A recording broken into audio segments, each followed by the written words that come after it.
আসসালামু আলাইকুম, শুভেচ্ছা, আমন্ত্রণ মাই টিভি সংবাদে। আপনাদের সাথে আছি আমি উম্মে সাবেরিনা। শুরুতেই শিরোনাম। খালেদা জিয়া টিউমার ধরা পড়েছে, করা হয়েছে বায়োপসি। শর্তহীন মুক্তি দিয়ে চিকিৎসার জন্য বিদেশ যাওয়ার সুযোগ দেওয়ার জন্য দাবি। বিএনপি নিজেদের ফাঁদে আটকা পড়েছে, মন্তব্য ওবায়দুল কাদেরের। সরকারি অস্থিতিশীল পরিস্থিতি সৃষ্টি করছে, অভিযোগ মির্জা আব্বাসের। চৌমুহনীর হামলা ভাঙচুরে জড়িত বিএনপি জামায়াত নেতা সহ 11 জন ও পীরগঞ্জের ঘটনায় 2 জন গ্রেফতার। কুমিল্লার মামলা সিআইডিতে। 22 দিন বন্ধ থাকার পর মধ্যরাতে শেষ হচ্ছে ইলিশ ধরা নিষেধাজ্ঞা। নদী ও সাগরে নামতে প্রস্তুত জেলেরা।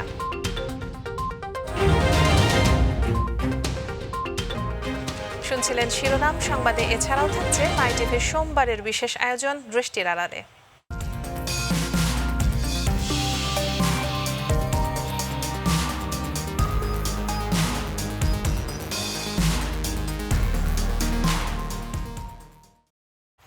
এবার বিস্তারিত। আর শুরুতেই খালেদা জিয়ার শারীরিক অবস্থা প্রসঙ্গ।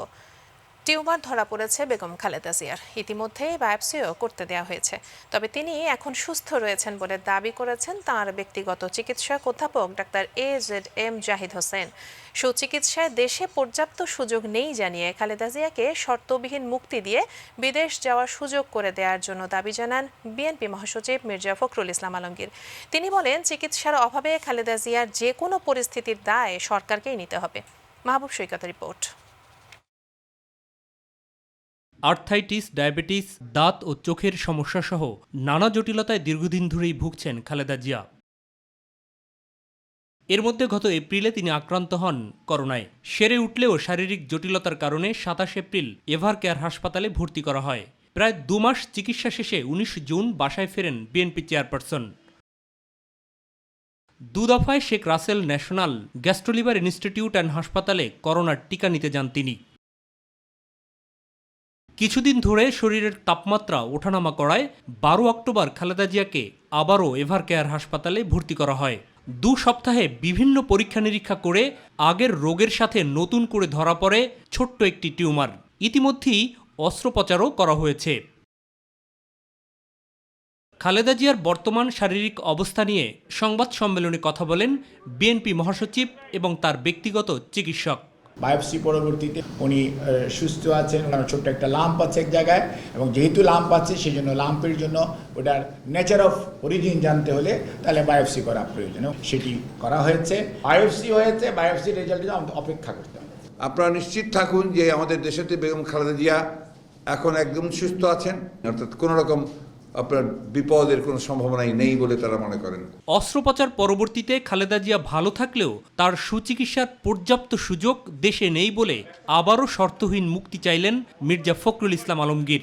আপনার যে কিডনি, হার্ট, তারপরে আর্থারাইটিস, লিভার, এই সবগুলো মিলিয়ে তার যে প্রয়োজনটা মাল্টি ডিসিপ্লিনারি ডিজিজের যে চিকিৎসা প্রয়োজন, এটা অ্যাডভান্স সেন্টারে গিয়ে ট্রিটমেন্টটা নেওয়া দরকার। যে বেল তো আপনার প্রাপ্য, এটার অধিকার তার।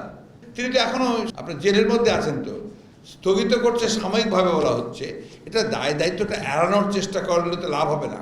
এটা সরকারেরই উচিত অবিলম্বে তাকে বিদেশে যাওয়ার সুযোগ দেওয়ার ব্যবস্থা করা হচ্ছে।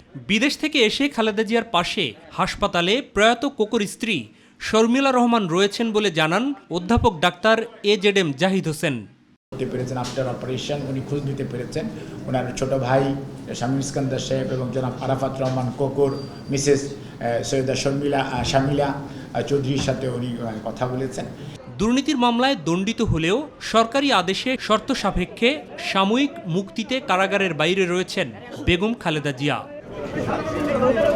মাহবুব সৈকত, মাই টিভি, ঢাকা। এবার রাজনৈতিক প্রসঙ্গ।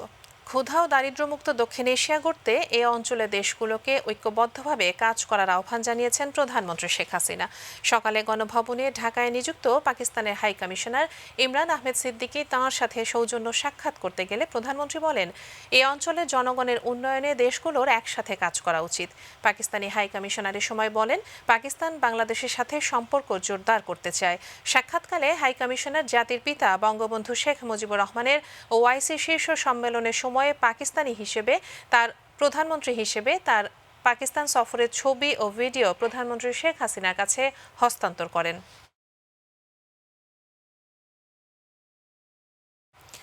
আওয়ামী লীগের সাধারণ সম্পাদক ওবায়দুল কাদের বলেছেন, বিএনপি নিজেরাই নিজেদের ফাঁদে আটকা পড়েছে, তাই তারা এখন উভয় সংকটে রয়েছে।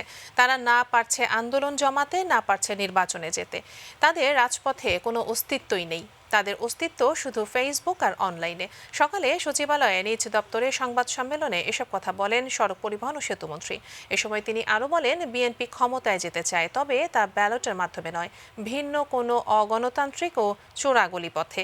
বিএনপি আরও একটি 1-11-এর স্বপ্নে বিভোর। এদেশে আর এমন পরিস্থিতি তৈরি হবে না বলেও মনে করেন ওবায়দুল কাদের। তারা জনবিচ্ছিন্ন, তারা নির্বাচনকে ভয় পায়, তাদের কোনো কর্মসূচি নেই, তারা ষড়যন্ত্র আর গুজব নির্ভর, তাদের রাজপথে কোনো অস্তিত্ব নেই, আছে ফেসবুক আর অনলাইনে। এসব কি দেউলিয়াত্বের লক্ষণ নয়? দেশের মানুষের মুখে কুলুট এঁটে দেওয়ার জন্যই চক্রান্ত করে সরকার অস্থিতিশীল পরিস্থিতি তৈরি করছে বলে অভিযোগ করেছেন বিএনপি স্থায়ী কমিটির সদস্য মির্জা আব্বাস। তিনি বলেন, সরকার দেশ চালাতে ব্যর্থ, আর প্রতিহিংসার কারণে কুমিল্লা এবং ফরিদপুর বিভাগের নাম পরিবর্তন করে ভিন্ন নামে বিভাগ করতে চায় সরকার বলে অভিযোগ করেছেন বিএনপি সিনিয়র যুগ্ম মহাসচিব রুহুল কবির রিজভী আহমেদ। সকালে রাজধানীতে আলাদা অনুষ্ঠানে তারা এসব কথা বলেন। সাম্প্রদায়িক দাঙ্গা নয়, এটা রাজনৈতিক চক্রান্ত। দেশের মানুষের মুখে কুলু পেরে দেওয়ার জন্য রাজনৈতিক চক্রান্ত। অন্যদের একদিকে পশ্চিমবঙ্গে মোদী ইলেকশন, আর বাংলাদেশে শেখ হাসিনার সস্তা জনপ্রিয়তা, বিশ্বের সামনে বাংলাদেশে একটা জঙ্গি সন্ত্রাসী রাষ্ট্র তুলে ধরার জন্য এই কর্মকাণ্ড হচ্ছে। এই সরকার সামাজিক সম্প্রীতি, ধর্মীয় সম্প্রীতি সরকার চায় না। একটা আনরেস্ট ক্রিয়েট করে, সৃষ্টি করে এই সরকার ক্ষমতা দিয়ে রাখতে চায়। কুমিল্লা এই নামটা নাকি তিনি পরিবর্তন করে দিতে চান। কেন? রাগ কিসে, ক্ষোভ কিসে? মানুষ ঐতিহ্যের প্রতি শ্রদ্ধাশীল। কুমিল্লার মানুষ অত্যন্ত আহত হয়েছে।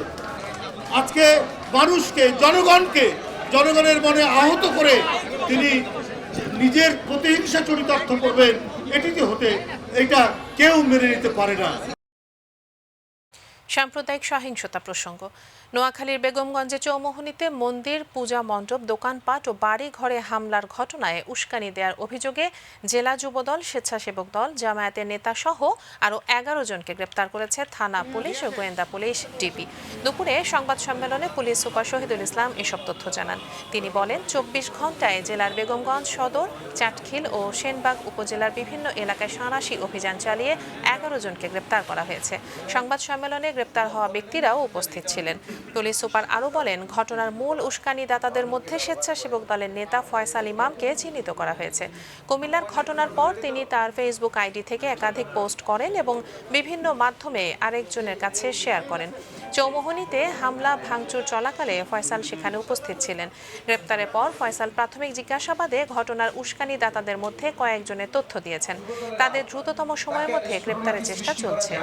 তাদের উদ্দেশ্যই ছিল এই। রংপুরের পীরগঞ্জে হিন্দু পাড়ায় হামলা ও অগ্নিসংযোগের ঘটনায় জড়িত অভিযোগে রাতে আব্দুল্লাহ আল মামুন ও ওমর ফারুককে গ্রেপ্তার করেছে পুলিশ। রংপুরের পুলিশ সুপার জানান, আব্দুল্লাহ আল মামুন ও ওমর ফারুক জামায়াত শিবিরের কর্মী। ঘটনার রাতে তারা পেট্রোল নিয়ে মোটরসাইকেলে করে সাদুল্লাপুর থেকে পীরগঞ্জে এসে হামলায় অংশ নেন। ওই ঘটনায় পীরগঞ্জ থানায় 3টি মামলা করেছে পুলিশ। ডিজিটাল নিরাপত্তা আইনে করা 2টি মামলায় 3 জন এবং হামলা, ভাঙচুর ও লুটপাটের ঘটনায় আজ পর্যন্ত মোট 68 জনকে গ্রেপ্তার করা হয়েছে। তো বিভিন্ন জায়গায় অভিযান পরিচালনা করে আমরা আরও 2 জনকে ঘটনার সঙ্গে সরাসরি সম্পৃক্ত এমন 2 জনকে আমরা গ্রেপ্তার করতে সমর্থ হয়েছি। যেই 2 জন গ্রেপ্তার হয়েছে সেই 2 জন সরাসরি জামায়াত শিবিরের রাজনীতির সঙ্গে সম্পৃক্ত। কুমিল্লায় সম্প্রতি ঘটে যাওয়া সহিংসতার ঘটনায় দায়ের করা মামলাটি সিআইডিতে হস্তান্তর করা হয়েছে। দায়িত্ব পাওয়ার পর ইতোমধ্যেই মামলাটি তদন্ত শুরু করেছে সংস্থাটি। এদিকে কুমিল্লায় পূজা মণ্ডপের হনুমানের মূর্তির হাত থেকে ইকবাল হোসেনের নিয়ে যাওয়া সেই গদাটি উদ্ধার করেছে পুলিশ। রোববার রাত 11:30টার দিকে জেলা পুলিশের একটি দল কুমিল্লা নগরীর দারোগাবাড়ি বাজারের পাশের চৌধুরী ভিলার প্রাচীরের ভেতর থেকে গদাটি উদ্ধার করে। অভিযানকালে ইকবালকে সাথে নিয়ে আসে পুলিশ। এ সময় তার দেখানো জায়গা থেকেই গদাটি উদ্ধার করা হয়। এ সময় সিআইডির একটি ফরেনসিক টিম গদা থেকে আঙুলের ছাপ এবং এর আশপাশে পাওয়া অন্যান্য বস্তুও উদ্ধার করে আলামত হিসেবে জব্দ করে। করোনা পরিস্থিতি ও শিক্ষাঙ্গনের খবর। দেশে করোনায় একদিনে আরও 5 জনের মৃত্যু হয়েছে। এ সময় নতুন রোগী শনাক্ত হয়েছেন আরও 289 জন। আগের দিনের তুলনায় মৃত্যু কমলেও শনাক্ত রোগীর সংখ্যা বেড়েছে। আগের দিন করোনায় 9 জনের মৃত্যু হয়েছিল আর নতুন রোগী শনাক্ত হয়েছিল 275 জন। সর্বশেষ 24 ঘন্টায় 20,773 জনের নমুনা পরীক্ষা করা হয়।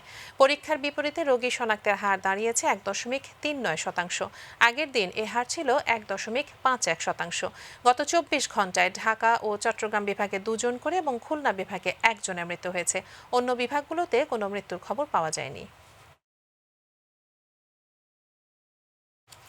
শাহজালাল বিজ্ঞান ও প্রযুক্তি বিশ্ববিদ্যালয়ের শিক্ষার্থীদের জন্য খুলে দেওয়া হলো আবাসিক হল। প্রথম দিনে হলে প্রবেশ করে স্নাতকোত্তর শ্রেণীর শিক্ষার্থীরা।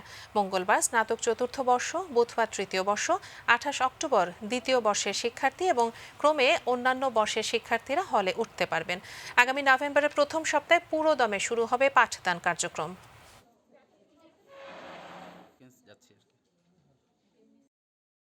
এদিকে মাওলানা ভাসানী বিজ্ঞান ও প্রযুক্তি বিশ্ববিদ্যালয়ের আবাসিক হলগুলো খুলে দেওয়া হয়েছে। সকাল থেকে বঙ্গবন্ধু শেখ মুজিবুর রহমান, জননেতা আব্দুল মান্নান, শহীদ জননী জাহানারা ইমাম, আলেমা খাতুন ভাসানী এবং জিয়াউর রহমান আবাসিক হলে শিক্ষার্থীরা আসতে শুরু করেন। বিশ্ববিদ্যালয় কর্তৃপক্ষ শিক্ষার্থীদের স্বাস্থ্যবিধি মেনে চলা নির্দেশনা দেয়। এবার জানাবো অন্যান্য প্রসঙ্গ। দীর্ঘ 22 দিন বন্ধ থাকার পর মধ্যরাতে শেষ হচ্ছে ইলিশ ধরা নিষেধাজ্ঞা। রাত 12টা থেকে ইলিশ ধরতে আর কোনো বাধা থাকবে না। নদী ও সাগরে নামতে পুরোপুরি প্রস্তুত জেলেরা। এ কারণেই জেলেপাড়ায় বিরাজ করছে উৎসব মুখর পরিবেশ। নিষেধাজ্ঞার সময় পর্যাপ্ত সহায়তা না পাওয়ার অভিযোগ করেছেন অনেক জেলে। প্রতিনিধিদের তথ্যচিত্রে শামস তাবরিজ উচ্ছ্বাসের রিপোর্ট। 4 অক্টোবর থেকে 25 অক্টোবর পর্যন্ত দেশের 6টি অভয় আশ্রমে চলে মা ইলিশ রক্ষা কার্যক্রম।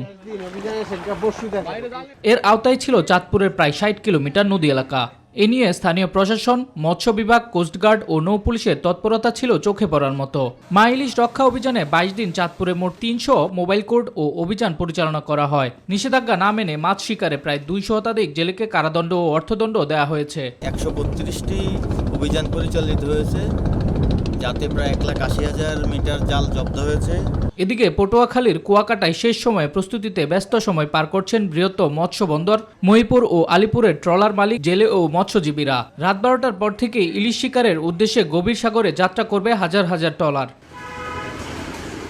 লক্ষ্মীপুরের মেঘনা নদীতে নিষেধাজ্ঞার 22 দিন পর আজ মধ্যরাত থেকে মাছ শিকারের জন্য প্রস্তুতি নিচ্ছেন জেলেরা। ফলে জেলেরা নদী পার ও মাছঘাটগুলোতে ব্যস্ত সময় পার করছেন। এই জেলায় প্রায় 42,000 নিবন্ধিত জেলে রয়েছে। আমরা সাহায্য কিছু আমরা পাই না। পরিবারে আমরা 9 জন সদস্য। আমাদের অনেক কষ্ট হচ্ছে জীবনযাপন করতে, আমরা খায়া না খায়া জীবনযাপন করতেছি। নদী বেষ্টিত এলাকা বরিশালের গৌরনদী ও মোলাদী উপজেলা। গৌরনদীতে প্রায় 2,875 জন ও মোলাদীতে 3,506 জন কার্ডধারী নিবন্ধিত জেলে রয়েছে। সফলভাবে নির্দেশনা পালন করায় এবছর ইলিশের সংখ্যা বাড়বে বলে আশাবাদী এই মৎস্য কর্মকর্তার। আমাদের অভিযান সার্থক হয়েছে এবং সফলভাবে আমরা করতে পেরেছি যে আমাদের ইলিশের উৎপাদন বৃদ্ধি পাবে। আমরা মাইলিশ ধরা যে নিষেধ, এই নিষেধাজ্ঞা অবস্থায় আমরা কোনো সরকারের পক্ষ থেকে সহযোগিতা পাইনি। চেয়ারম্যান মেম্বাররা আমার কাছে দেয় না, যা একটু শক্তিশালী মানুষ পায়, আমরা কোনো কিছু পাই না। নিষেধাজ্ঞার সময়সীমা শেষ হয় তাই স্বস্তি ফিরেছে জেলেদের মাঝে। শামস তাবরিজ উচ্ছ্বাস, মাই টিভি নিউজ ডেস্ক। এবার দৃষ্টির আড়ালে। কমে এসেছে করোনা সংক্রমণ। বর্তমান প্রেক্ষাপটে এখন সবকিছুই চলছে স্বাভাবিকভাবে। তবে নিয়মিত প্রদর্শনী না হলেও বাংলাদেশ শিল্পকলা একাডেমিতে নেই আগের মতো মঞ্চ নাটকের প্রদর্শনী। বিশিষ্টজনরা বলছেন, সংস্কৃতি অঙ্গন দীর্ঘস্থবির থাকার ফলে শিল্প চর্চায় একটু তো ছন্দপতন হবেই। মাই টিভি সংবাদে দৃষ্টির আড়ালে পর্বে মঞ্চ নাটকের হালচাল নিয়ে জাহিদ আহমেদ বাবুর বিশেষ রিপোর্ট। দৃশ্যটি দেখে সহজেই মনে হতে পারে আবারও সরব হয়েছে রাজধানীর মঞ্চ নাটকের দল, কিন্তু না, এটি রাজধানীর তেজগাঁও কলেজ অডিটোরিয়ামে একটি একক নাট্য প্রদর্শনী। করোনা সংক্রমণের কারণে নগরীর মঞ্চ নাটকের শিল্পী কলাকুশলীরা এই অঙ্গন থেকে দূরে থাকায় থেমে যায় মঞ্চ নাটকের গতি।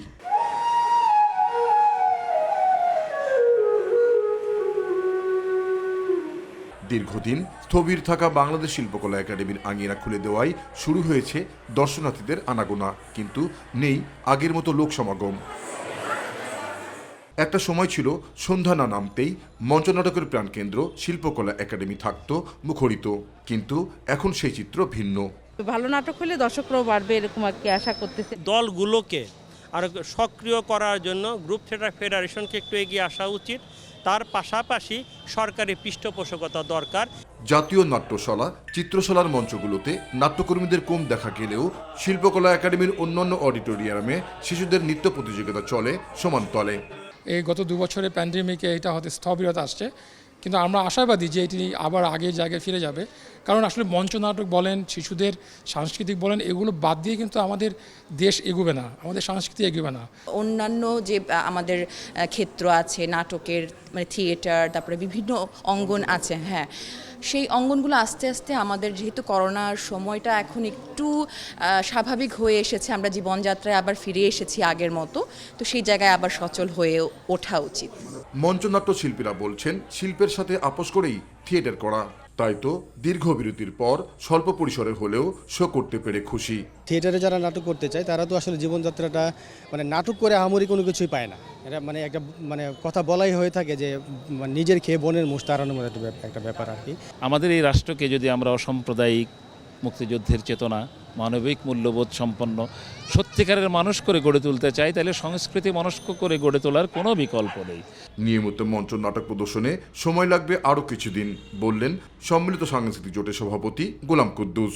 সংস্কৃতি মন্ত্রণালয় উদ্যোগ গ্রহণ করে, তাহলে অর্থ মন্ত্রণালয় এদের জন্য একটা বিশেষ ফান্ড তৈরি করতে পারে এবং তাদেরকে ঘুরে দাঁড়ানোর জন্য আর্থিকভাবে সর্বোচ্চ 5 লক্ষ টাকা পর্যন্ত তাদেরকে একটা বিনা সুদে একটা ঋণ দেওয়ার ব্যবস্থা যাতে সরকার করে এবং এই সংস্কৃতিতে সে যাতে আবার ফিরে আসতে পারে, জাতির মনন গঠনে সে যাতে আবার ভূমিকা রাখতে পারে।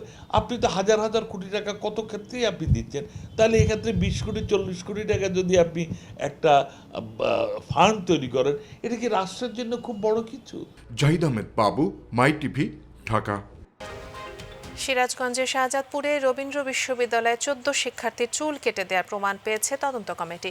সাংস্কৃতিক ঐতিহ্য বাংলাদেশ অধ্যয়ন বিভাগের শিক্ষক ফারহানা ইয়াসমিনকে অভিযুক্ত করে তার বিরুদ্ধে ব্যবস্থা নিতে সুপারিশ করেছে কমিটিটি। তদন্ত প্রতিবেদনে বলা হয়েছে, 26 সেপ্টেম্বর সাংস্কৃতিক ঐতিহ্য ও বাংলাদেশ অধ্যয়ন বিভাগের পরীক্ষা ছিল। পরীক্ষার হলে প্রবেশ পথে অভিযুক্ত শিক্ষক ফারহানা ইয়াসমিন নিজ হাতে 14 শিক্ষার্থীর চুল কেটে দেন। এদিকে শিক্ষক ফারহানাকে স্থায়ীভাবে বরখাস্তের দাবিতে আবারও উত্তাল হয়ে উঠেছে রবি ক্যাম্পাস। আমরা তাদের ধৈর্যের সর্বোচ্চ পরীক্ষা দিয়েছি। আমরা যত জায়গায় কথা বলেছি, মাননীয় শিক্ষামন্ত্রী তাদের সাথে কথা বলতে চেয়েছে, তারা বলছে আমরা শিক্ষামন্ত্রীর সাথেও কথা বলবো না। ফারহানা বাতেন যদি অপরাধী হয় সেটা আইন তার বিচার করবে, আমরা তো সেই জায়গায় আমরা নিষেধ করছি না। আমরা আজকে আমাদের সাথে যেটা হয়েছে সত্য, খারাপ হয়েছে, কিন্তু স্টুডেন্টদের দাবি ন্যায্য, এটাও সত্য। আমার কলিগ যদি অভিযুক্ত হয়ে থাকেন তার বিচার হবে আইনি প্রক্রিয়া দিয়ে। এবার আমাদের কৃষি।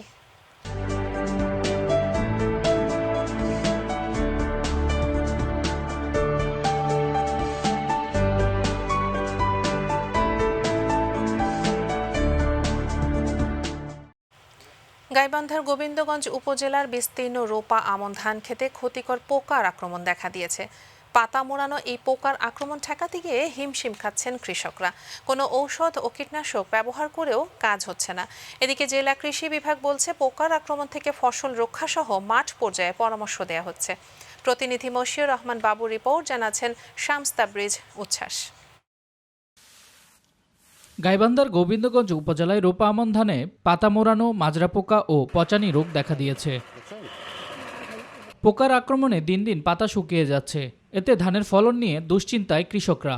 ফসল রক্ষায় কোন প্রকার উপায় না পেয়ে দিশেহারা হয়ে পড়েছেন চাষিরা।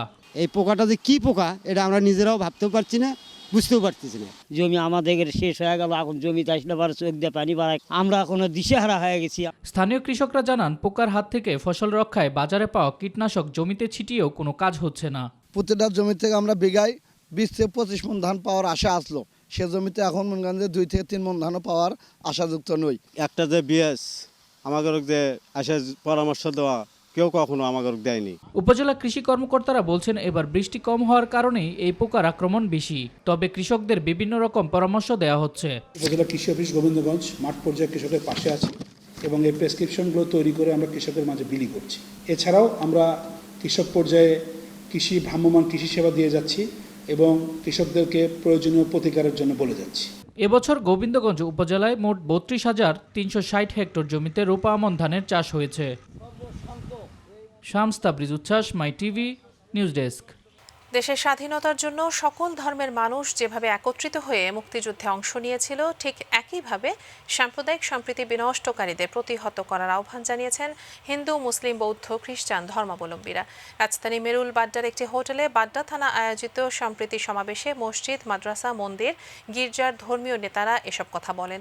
অনুষ্ঠানে ডিএমপির গুলশান জোনের উপ পুলিশ কমিশনার মোহাম্মদ আসাদুজ্জামান বলেন, কুমিল্লার পূজা মণ্ডপে কোরআন শরীফ রাখার ঘটনায় বিশেষ একটি গোষ্ঠী জড়িত।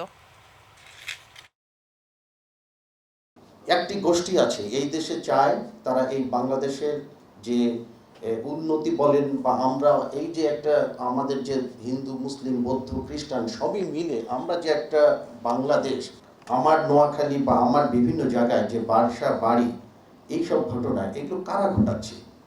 এটা কি ইসলামের লোক? আমি তো বিশ্বাস করি না যে তারা ইসলামের। তো কারা? এটিকে চিহ্নিত করতে হবে। এরই সাথে সংবাদের শেষ প্রান্তে আমরা যাবার আগে শিরোনামগুলো জানিয়ে দিচ্ছি আরও একবার।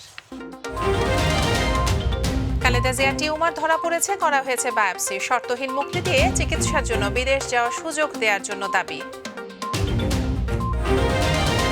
বিএনপি নিজেদের ফাঁদে আটকা পড়েছে, মন্তব্য ওবায়দুল কাদেরের। সরকারই অস্থিতিশীল পরিস্থিতি সৃষ্টি করছে, অভিযোগ মির্জা আব্বাসের। চৌমুহনীর হামলা ভাঙচুরে জড়িত বিএনপি জামায়াত নেতা সহ 11 জন ও পীরগঞ্জের ঘটনায় 2 জন গ্রেফতার। কুমিল্লার মামলা সিআইডিতে। 22 দিন বন্ধ থাকার পর মধ্যরাতে শেষ হচ্ছে ইলিশ ধরা নিষেধাজ্ঞা। নদী ও সাগরে নামতে প্রস্তুত জেলেরা। রাজনৈতিক সংকটে টালমাটাল সুদানে সামরিক অভ্যুত্থান। প্রধানমন্ত্রী সহ সরকারের অধিকাংশ মন্ত্রী ও রাজনৈতিক নেতা বন্দী।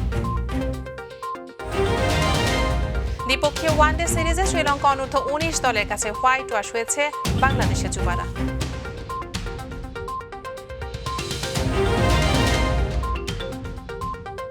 সঙ্গে থাকার জন্য ধন্যবাদ সবাইকে। ইউটিউবে মাই টিভি সংবাদ পেতে ভিজিট করুন youtube/mytvbd নিউজ এবং অনুষ্ঠান দেখতে ভিজিট করুন youtube/mytv বাংলা, facebook/mytv বাংলা। দর্শক, পরবর্তী সংবাদ দেখার আমন্ত্রণ জানিয়ে বিদায় নিচ্ছি আমি উম্মে সাবেরিনা। করোনা সংক্রমণ রোধে সবাই সতর্ক থাকুন, মাস্ক পরুন, স্বাস্থ্যবিধি মেনে চলুন। আল্লাহ হাফেজ।